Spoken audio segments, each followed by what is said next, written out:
La France a subi une nouvelle nuit d'émeutes et de violence suite à la mort de Nahel à Nanterre.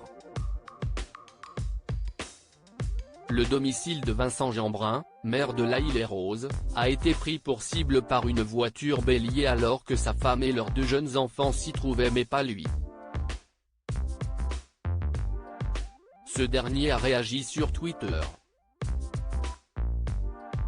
La tension ne redescend pas 5 jours après la mort de Nahel, 17 ans, tué par un policier à Nanterre durant un contrôle routier après un refus d'obtempérer.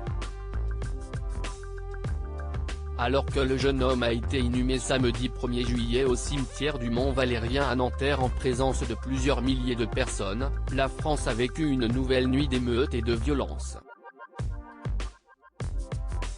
Comme les jours précédents, certains maires ont été pris pour cible. Vincent Jeanbrun, maire Les Républicains de L'Haÿ-les-Roses, Val-de-Marne, a été visé et son domicile attaqué alors qu'il ne s'y trouvait pas. Son domicile a été attaqué à la voiture bélier dans la nuit de samedi à dimanche, et son épouse et un de ses 2 jeunes enfants ont été blessés, a annoncé l'élu. Une enquête a été ouverte pour tentative d'assassinat, a indiqué à l'AFP le parquet de Créteil, confirmant une information de BFM TV. La police judiciaire est saisie. Le maire de ce chef-lieu d'arrondissement a dénoncé dans un communiqué publié sur Twitter une tentative d'assassinat d'une lâcheté inqualifiable.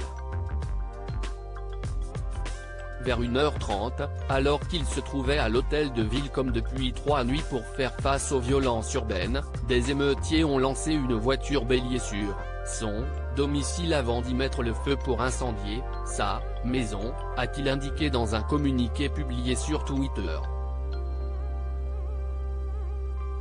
Sa femme et ses 2 jeunes enfants y dormaient, a-t-il précisé. Si en tentant de protéger la famille et d'échapper aux assaillants que l'épouse et l'un des enfants ont été blessés, selon le maire. La femme a été blessée au genou et est actuellement hospitalisée, un des enfants a été légèrement blessé, a précisé à l'AFP l'entourage du maire. Les 2 enfants sont très choqués, a-t-on ajouté. Tout cela était savamment orchestré, sans considération pour les vies à l'intérieur de la maison, selon l'entourage du maire. D'après la même source, les auteurs ont mis le feu à la voiture bélier mais aussi à celle de la famille, avant d'être mis en fuite par la police et les pompiers, intervenus très rapidement. Cette nuit, un cap a été franchi dans l'horreur et l'ignominie, estime Vincent Jeanbrun dans son communiqué. Si ma priorité est aujourd'hui de prendre soin de ma famille, ma détermination à protéger et servir la République est plus grande que jamais, a poursuivi le maire de cette ville de plus de 30 000 habitants. La veille, Kylian Mbappé et l'ensemble de l'équipe de France de football avaient appelé à l'apaisement dans un long message publié sur les réseaux sociaux. Un message qui n'a pas du tout été entendu malheureusement.